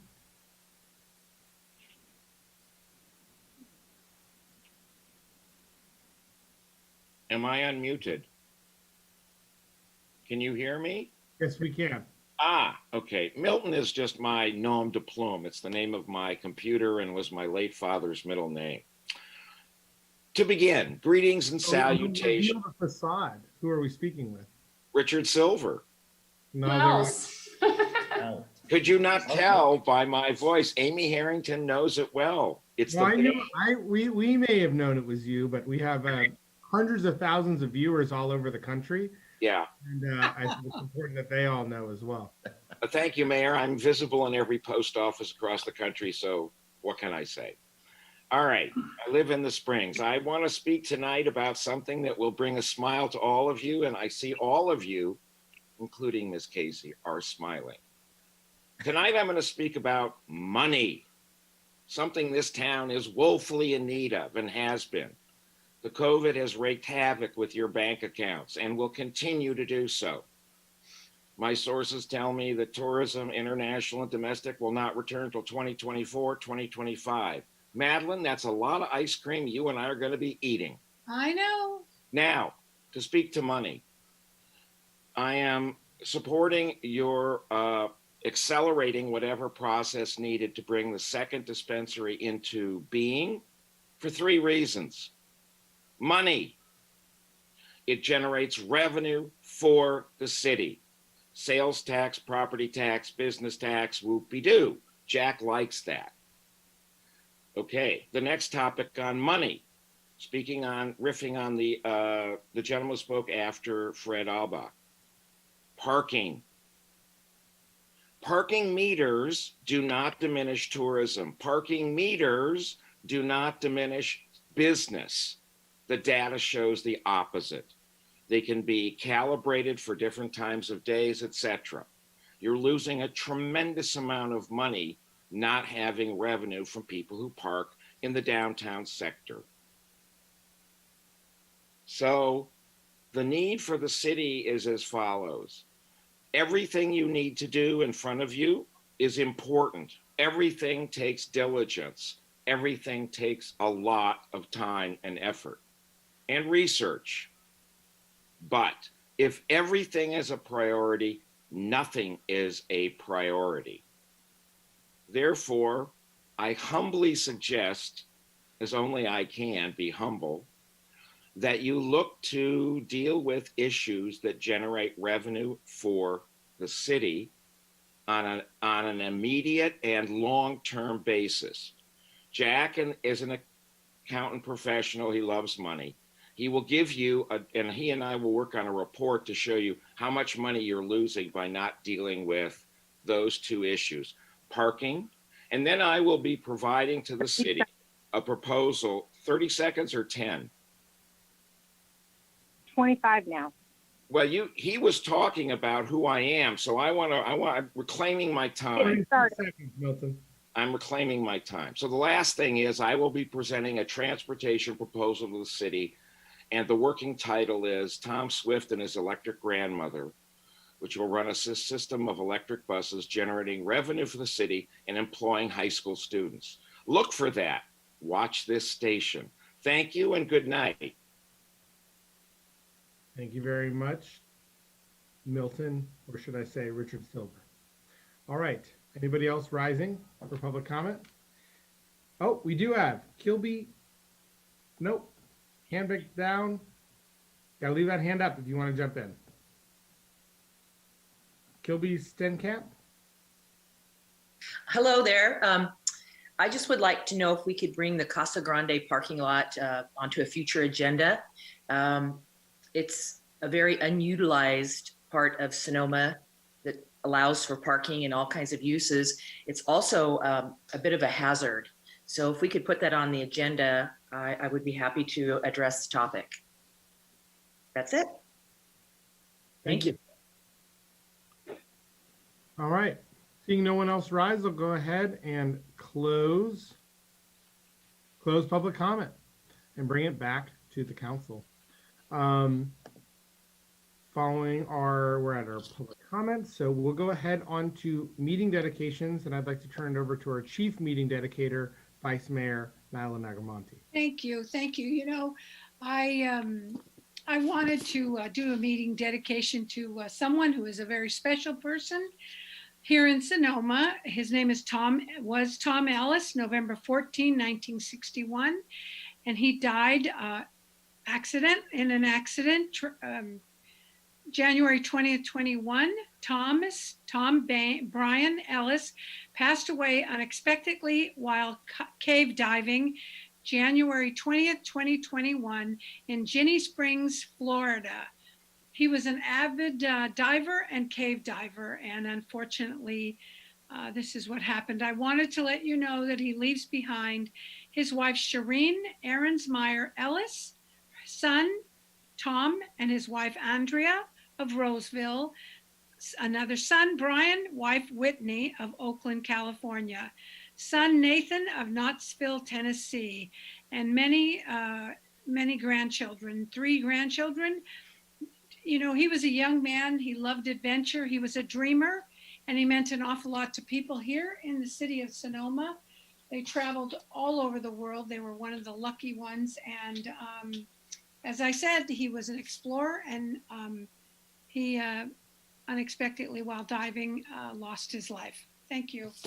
Thank you. And I'd like to also dedicate the meeting to Mr. Paul Patarelli.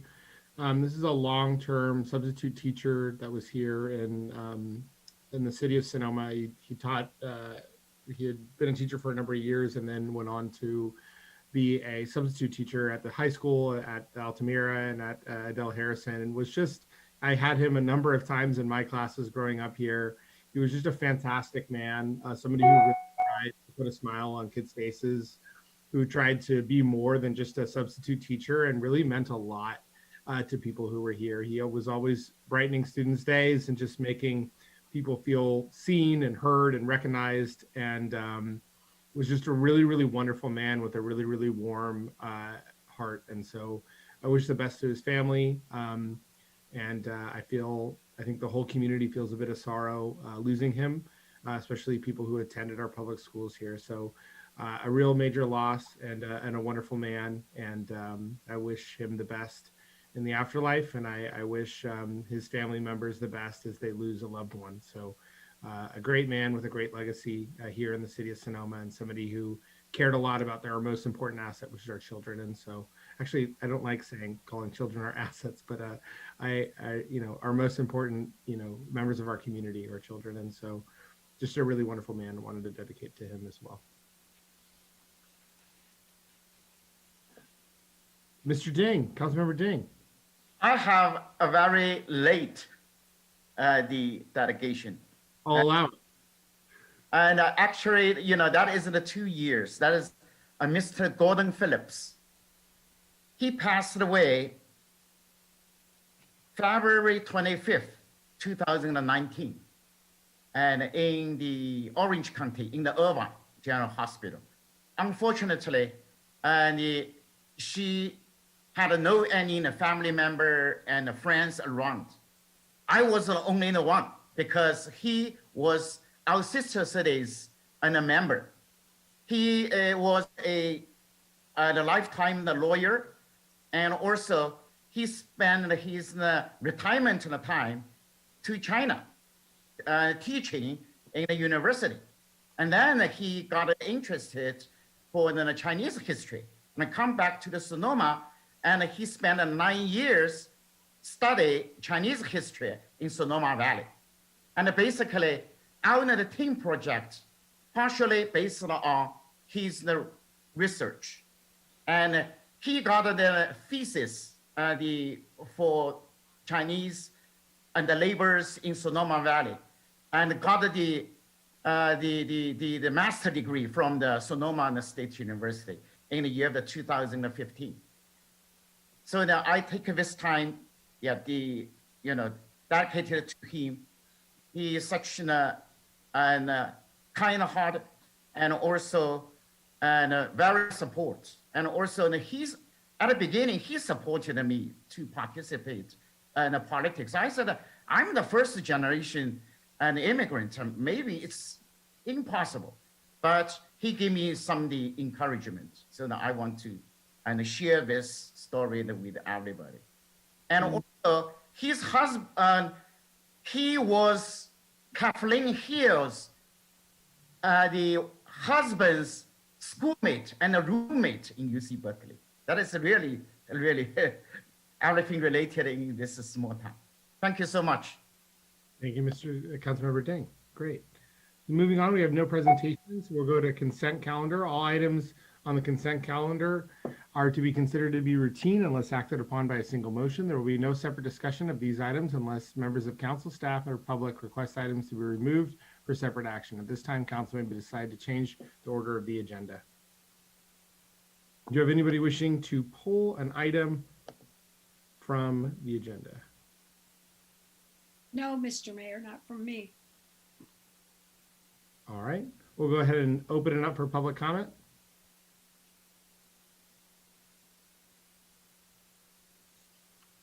Seeing no one rise, we'll go ahead and bring it back to the council for a motion. Move to approve? Second. We got people raising hands. Yes, city manager. I didn't mean to interrupt. Mr. Barnett may want to do a abstention on item on the minutes. Yeah. Okay. Okay, but not the seconds.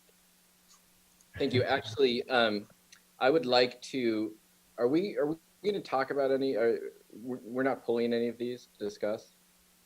Is that, No, that was your opportunity. Okay. Then I would like to abstain from items 5.1, 5.2, and also 5.4. I was not part of the discussion to place that on the agenda, and I feel like I should probably abstain from that as well. So, all right, great. Do I have a motion to approve? Second. Second, all right. Motion by our vice mayor and seconded by Councilmember Harrington. If we could have a roll call vote, please. And please, Councilmember Harrington. That's abstentions. I apologize. Aye. Vice Mayor Agrimonti, Aye. Councilmember Dean, Aye.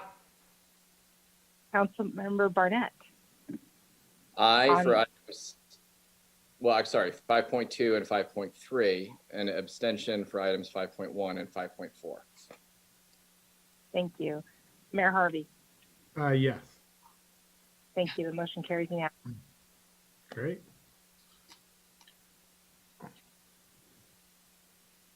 Moving on. Item 6.1, discussion, consideration, possible action on introduction and first reading of ordinance. What? Okay. That's what I was saying. Okay. Discussion, consideration, and take possible action on introduction of first reading of an ordinance amending the City of Sonoma's Municipal Code, Section 19.18. I'm not going to read all this. I'm going to turn it over to our public, our public works director. No, not public works director. Our city planner, David Storr. Or are we going Christina Tierney here? We'll be going with Christina. She has prepared a very short PowerPoint, so let her take it away, Mr. Mayor. I see her camera's on, so I figured she was the one we're going to. So let's go ahead. Hi, everyone. Thank you so much for your time tonight, and congratulations, Councilmember Barnett, on your first meeting. I will begin. Rebecca, if for some reason I can't shut off my PowerPoint, will you do it for me? I always have issues. All right. Again, thank you all for your continued effort on our zoning code update. The first round of our zoning code amendments went into effect on February 10th of 2021. That included our new indemnification clause and changes to permit implementation dates and our changes to our notification deadlines and our new accessory dwelling unit ordinance, which will bring our code up to compliance with state law. Our ad hoc committee, which is comprised of Mayor Harvey, Vice Mayor Agrimonti, and now Councilmember Barnett, Planning Commission Chair Bob Felder, or excuse me, former Chair Bob Felder, and current Chair Ron Willander. They have been meeting regularly over the last year and working hard with staff on the issues that we outlined with the Planning Commission. Before City Council tonight is a discussion of coverage and site coverage, which was reviewed by the ad hoc committee in November. The recommendation from the ad hoc committee was to remove coverage and lot coverage from our definition section, and they requested that the Planning Commission discuss the definition for site coverage. And so we've had two discussions at the Planning Commission level. On December 10th, the Planning Commission discussed the definition of site coverage and created a revised definition during that hearing. They also directed staff to return in January with amendments to the planning area standards, as the definition section and the planning area standard tables are really interlinked in how they work on a day-to-day basis for implementing our zoning code. So, on January 14th, 2021, the Planning Commission unanimously recommended that Council review the proposed ordinance amending Chapter 1992 definitions Quick question. and changes to the planning area standard tables. Christina, are we Yeah. supposed to be having a screen share right now? Oh, can you not see it? No, Yeah. Could have That's said what that I was earlier. I just realized it. I wasn't thought I was doing it, or There's There we go. something with where we have these dual screens, and sometimes it like I can see it going and clicking, and then it doesn't actually show up. Can you see it now? Yes, we can. Yeah. Thank you. I apologize for not mentioning earlier. It's like when somebody has food all over their face and you don't say anything. I apologize. Wasn't meant to be embarrassing. I just, No worries, Logan. thank you. You're doing great. All right. Can you see my slides moving now? Yes. All right. Well, thank you all again. So the standard that we're discussing tonight is referred in our code sort of interchangeably as coverage or site coverage. And it's one of the objective standards in our zoning code that helps regulate development. It is expressed as a percentage of total lot area. The standard is found in each planning area in our tables. For example, for the low density zoning district in our Northeast planning area, the standard is 40%. Medium density residential, it is 60%. So as I mentioned before, we have three similar and interchangeably used terms. We have coverage, lot coverage, and site coverage. The changes that are before City Council tonight are intended to improve clarity for decision makers, members of the public, and design and construction professionals. There are three goals with this proposed ordinance based on the recommendations from the Ad Hoc Committee and the Planning Commission. What's before the Commission tonight is to remove lot coverage and coverage from the definition section, amending the site coverage definition in Chapter 1992, and amending the planning area tables to reference site coverage instead of coverage. And there are also planning area, in each of the planning areas in the tables, there are exceptions for detached garages and porches that are not reflected in the definition. So the modifications in those tables are intended to clarify whether or not you can take those exemptions.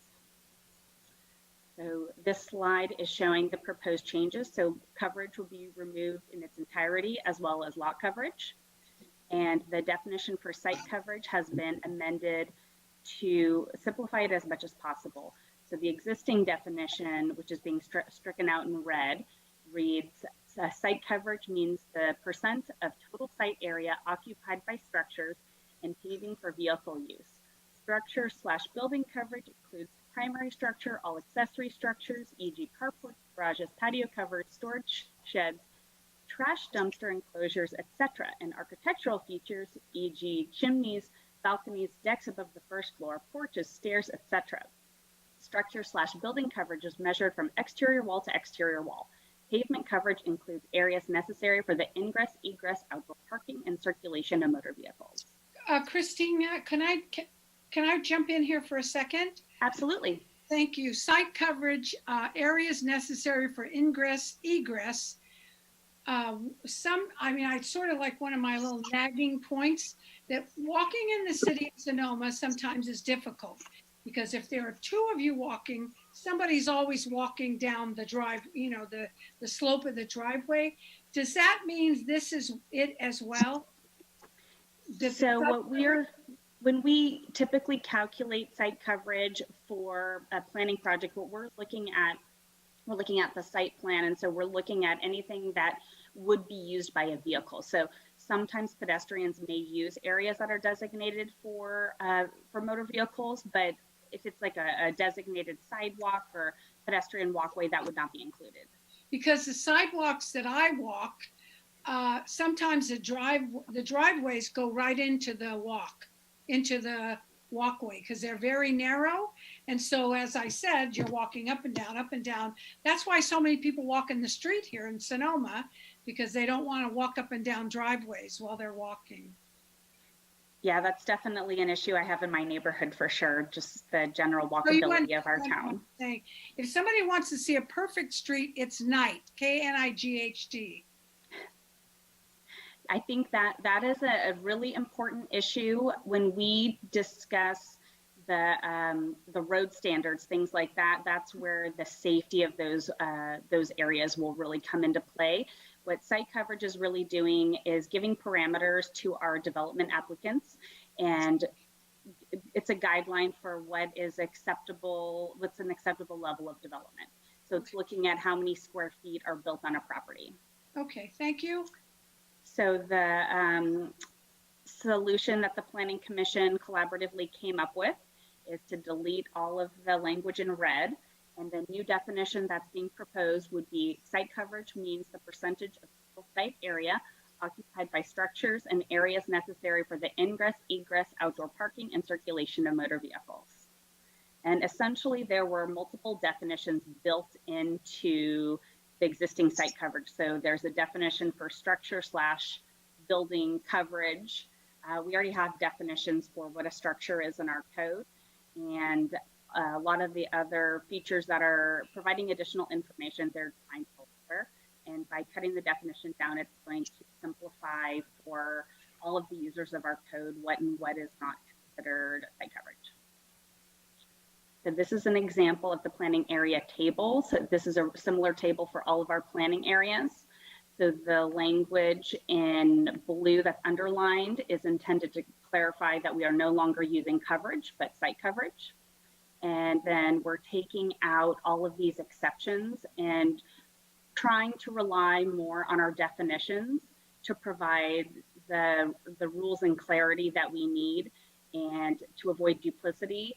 One of the problems is these tables, as you might be able to see, it says coverage, maximum site coverage as a percentage of site area, excluding porches and detached garages. Well, this conflicts with what the definition is in Chapter 1992. So there's a lot of ambiguity, and if a design professional looks at the table, they're going to interpret site coverage one way. If they look at Chapter 1992, they're going to have a different interpretation of the code. I have a couple graphics for you to show you the difference in how the standards are being applied now and how they could be applied in the future. So this is showing how coverage would be defined in the planning area tables. This is a project that I worked on. Can you see my cursor? In the lower left, when I move to the next screen, you'll see there's a detached garage that is not included. All of this area for vehicle movement is not included, and there's also a porch in what is an ADU in the front. So this is the planning area table definition. And this is what our Chapter 1992 would define as coverage. This is site coverage based on our planning area tables. And this is based on Chapter 1992. So as you can see, there's quite a discrepancy in the different standards and how they would be applied for the same project. In summary, the proposed amendment, the proposed ordinance that are before you has been reviewed by our ad hoc committee, and which was forwarded to the Planning Commission. It was reviewed by the Planning Commission twice and was universally supported by the Planning Commission and recommended that the City Council review, discuss, and conduct a first reading. And now I'm going to see if I can close this presentation. Unless Rebecca can do it first. There we go. Thank you. Hi, Christine. Can I answer any questions? I actually have a question for Mr. Mayor, if it's all right. Or possibly our interim city manager or city attorney. I've already voted on this exact item to recommend it to the city council. Can I vote on it again, or should I participate? I don't know if there's a issue with that. Maybe I could jump in. Yeah.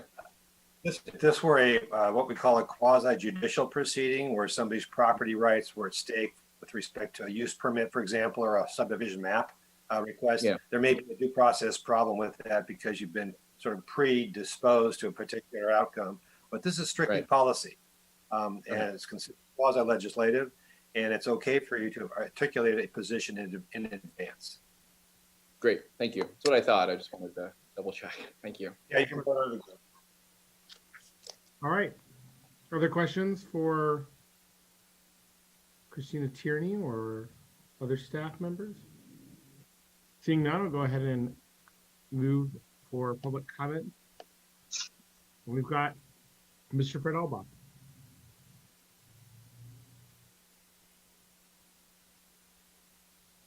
Good evening again. I have a question about this in regards to how it might affect affordable housing in different areas of town. I saw that in one particular neighborhood, it said that the coverage would be 40%, and maybe some other areas it would be more. And so I'm concerned that something like this would prevent affordable housing from being done in perhaps low density zoned areas, like in yellow areas. If there was a lower percent involved, then that might prevent even duplexes or triplexes or quadruplexes to actualize what some have called for integrating low density areas with a little bit of higher density. So I'm just curious if this particular ordinance is going to actually sanction low density as low density that can't be opened up more, because as we know, zoning is something that has tacitly worked to keep areas segregated. So I don't really know, but I'm just curious if this could be construed that way, and if you pass this and certain neighborhoods of town or planning areas have a lower percent, whether that means they're effectively being cut off from a higher density development in the future. So that would be my concern with this. Are there people rising for public comment? Being none, I'll go ahead and bring it back to council. Do we have a response to the question posed by Mr. Albach? Yeah, I'd be happy to respond if this would be appropriate. It would be. So in all of our development applications for the last 3 years or so, since I started at least, we've been applying site coverage to all of our planning projects. So in effect, it's not a departure from how we've been applying the code. The biggest difference is going to be for people on the outside who are reviewing the code cold and maybe don't have the guidance of a design professional who is experienced working in the city. If they come across the coverage definition, they're going to perceive that they're allowed to have more development than they really are once they get through the process. So it won't change how we've been implementing the code. The ad hoc committee is aware, and the planning commission is aware that we may need to revisit the percentages at a later date and time. I think this is going to be a phased approach. So right now our attempt is to clean everything up and simplify as much as possible.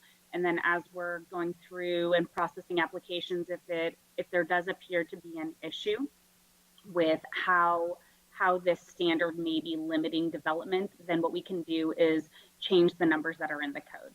So if 40% isn't appropriate, we can change it to 45 or to 50, but at least everybody's really clear about what we're talking about. In my experience, the biggest issues with site coverage don't actually come from the square footage of the structures. It's really in how developments are designed with respect to roadways and with respect to parking areas. Just a more historic development pattern that we have in Sonoma is to have a really long driveway reaching the back of the property. That's where we've had a lot of issues with site coverage. So from an environmental standpoint, what site coverage does is it really is limiting the amount of impervious surface to on the surface for stormwater runoff, And it's also just for the urban heat island effect and trying to have more area for housing and less for paved areas.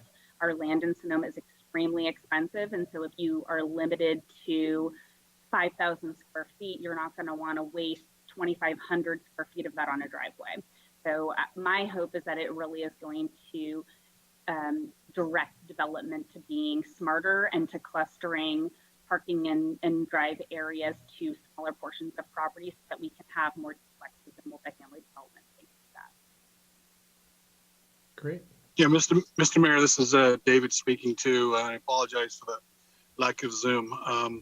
But I wanted to thank Christina for her work and effort in this regard, and the ad hoc specifically because we are attempting to make our code consistent internally, which it has not been, as it's been modified over the years since it was first created in 2005, 2006 period. So again, thank you to the Planning Commission, the ad hoc, and Christina for her work. That concludes my comments, Mr. Mayor. Thank you. So I just want to clarify, Christina, it sounds like we're not changing the way the code is implemented in any way. The code stays the same. It's just trying to clarify the rules better for people who would be coming in. And correct. Yeah, the way that we have been applying this standard, this site coverage standard, has been to follow the site coverage definition for the past few years. Previous to that, my understanding, this is before my time, but my understanding is previously and intermittently we have used coverage, but I don't have any historic information about that other than when I came, I was pointed to the code and said, okay, it says site coverage, but we're using, it says coverage, but we're using site coverage. And our goal right now isn't to relive the past. It's just to clean up what we have and make everybody clear that we're talking apples to apples, not apples to oranges. Love it. Thank you. I appreciate that. Thank you very much. Thanks. Any other questions? Other questions from council? Go ahead. Councilmember Barnett. Thank you, Mayor Harvey. Just to address what Mr. Alabak just brought up, Christina, from what I remember, generally an affordable housing project often takes advantage of a density bonus, and California law allows when you take a density bonus, you don't have to comply with one local standard. Would site coverage qualify for that? I will ask our city attorney to chime in on that. That's my understanding, but I'll let the attorney answer. Well, I was just trying to sort of respond to Fred that perhaps that won't be an issue because generally in affordable projects, they can pick and choose one sort of restrictive local, requirement they don't have to comply with. So, and that might be a candidate. What is also equally important here to remember is that the standard that that can also increase density is the FAR, the floor area ratio standards. And you can have a 50% site coverage requirement and have a 50-story affordable housing project on such a site. Now that's an exaggeration, but FAR is the floor area ratio. You add up all the square footage of a structure, all of its floors, and that cannot exceed a certain ratio. And that's how growth is also controlled. The state legislature is moving in a direction to relax those standards and compel cities to relax those standards when it comes to affordable housing. But that's the other control that would be important to focus on as we go forward from this point on. Thank you. Thank you. I think it's also the intention of the development subcommittee and this council to potentially look at making changes to the percentages or to this as well, right? Is that, I think I heard you say that as well. Yeah, and I would note just at the ad hoc committee level and at the planning commission, there were discussions about affordable housing, really extensive discussions about how this could affect affordable housing. So it was definitely considered at every level along the way. Mm-hmm. And we may be looking at changes to the percentages in the future, but right now we're just looking at changing definitions and ensuring that there's clarity in the codes. I think like the process we've talked about in the subcommittee is like, let's get some of the easy cleanup done first, and then we'll get into the meat of making adjustments if need be to try to improve the ability for affordable housing to be created, and improve the ease of that as well. So that's kind of what my understanding of how we've been going about things on that subcommittee, and I appreciate you bringing this forward and appreciate all the hard work of yourself and our planning team and of the planning commission as well. Do we have a motion or other comments? Okay, I'll go ahead and move to approve. We've got the unanimous vote of the planning commission, and so. Second? All right, roll call vote, please. Councilmember Harrington, Aye. Vice Mayor Agrimonti, Aye. Councilmember Dean, Aye. Councilmember Barnett, Aye. Mayor Harvey. Yes. Thank you. The motion carries unanimously. Great. Now we're moving into 7.1, committee reports. Any committee reports? I think I do have one. Zero waste. Zero waste, of course, they're still looking for that tentative person who will provide CRV recycling on their site. And I don't know who that person is, or that company is, even though I asked questions. But we did find out something very interesting. Possibly, Mr. Mayor, you have a better memory. We have the largest plastic broker in Sonoma, and I don't know who that is. And that's pretty interesting. So we're trying to find out. And actually, our director, Leslie Lukash, does know who the person is. Great. No real updates from me, from my subcommittees. Yeah. Anybody else? Updates? Councilmember Barnett? I have no updates to offer because I'm not part of any committee. Oh, But don't, just you wait. I did notice there was an opening for SVCAC. It said TBD, and I'd be more than willing to serve on that if it is the pleasure of the council. Obviously, that is aligned with some of my interests, and I'm more than happy to talk to Councilman Ding about all his service on there. And so, I don't know if it's I was appropriate. also on there, Councilmember Barnett, for 1 year. I was attended their but last meeting. Councilman Ding was the- Dave Yeah. Gift was on it. It's a very interesting place. Yeah, very, very Yeah. good. So I'm just volunteering, in case. Can we Yeah. we can't put them on there right now, right? Right. Top of probably the not. agenda. Right. We have, Coming though. later, we're gonna need to discuss putting him on and also his replacement on the planning commission and all that. Yeah. Great. All right. Well, nothing else to report. City manager, comments or announcements? I don't have any. Oh, God. I have I'd like a 5-page PowerPoint, please. I have a comment. Anybody who's listening to this call, or I know we have millions of viewers all over the world, but I do encourage you, especially if you are in Sonoma County, to get tested for COVID. Whether or not you think you have a reason to believe that you have the coronavirus, what happens is we've had a decrease in the number of people who are getting tested, and as a result, our numbers start to skew in terms of test positivity. And the reason being is that they start to only test people that have a high percentage chance of having COVID. Oh, I was related. I was in the same room as somebody who tested positive. My mother, sister, brother had COVID. We live in the same household. I gotta get tested. Those people are more likely to be positive. So we need to test the whole of the population. Not only does it help those numbers stay more accurate, but it also allows for accurate contact tracing and make sure that we are catching those cases of folks who are asymptomatic. Because as we all know, COVID can travel without any coughing, sneezing, anything like that. So we really want to make sure that everybody gets tested on, I believe it is Mondays and Wednesdays. We have testing for free at St. Leo's Church from 10 to 4. Go ahead and pop on by and get yourself tested for COVID. Plus, if you haven't gotten tested, do you really want to go through the pandemic and people are going to ask you if you got tested and you never did? It's an experience. We should all do it. You know what we could just say on that point is that originally when they were testing people, they were really sticking the Q-tip up and swabbing your brain. They're not doing that anymore. It doesn't hurt at all. It's right on the outside of your nose. It's very painless. The first time I went directly to the police department and said I'd been assaulted. It was pretty rough at the beginning. Yeah, I took my, Thank you, Amy.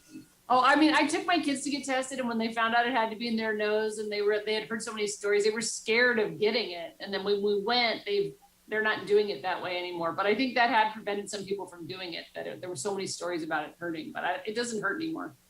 Yeah, there's a few. I mean, I've been tested a few times, and it varies. Sometimes you get a pretty, somebody who really wants to get it done. But absolutely, for sure, go get tested. It's not that bad. And I really encourage it. It's critical, and it's how we get into red tier. It's how we open up the indoor dining for restaurants. It's how we open schools back up. And once we get into red tier, a lot of people ask the question about why is Napa County open and we're not in schools. They got to red tier. And once you get that requirement, you're allowed, once you meet that level, you sustain it for children in schools. And I think we all want to get our kids back into in-class learning. And so I think it would be great if everybody went out and get tested. So I'll try to get that done this week too, and I'll post about it and tell everybody to go do it. So there you go. Anybody else? City Attorney Jeff Walter. Just a quick one. I know that you've all talked about re-examining the Planning Commission and other appointments because of Councilman Barnett's recent appointment today. In the interim, the ad hoc committee that's dealing with the revisions to the development code should decline from meeting with all three of you on that committee.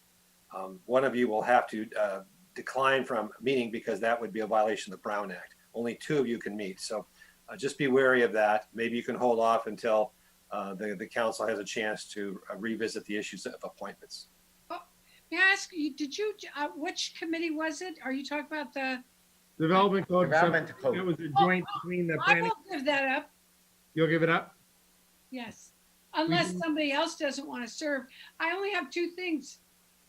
Walking. I don't know if we can talk about this at this time right now, Madeline, I can't talk about it. but I appreciate your enthusiasm and your suggestion. And we will get it done peacefully and correct with the Brown Act soon so that we can. And I'd rather use that time to surf.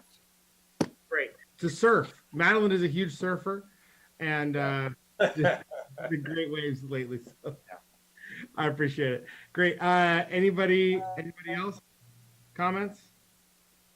Good. Appreciate it. Thank you so much, everybody who attended. Thank you to the public. Thank you to members of council and staff. And I wish you all a wonderful evening. And congratulations, Kelso, and thank you, applicants. Congratulations, Council. Congratulations, Castle. Thank you. Thank you.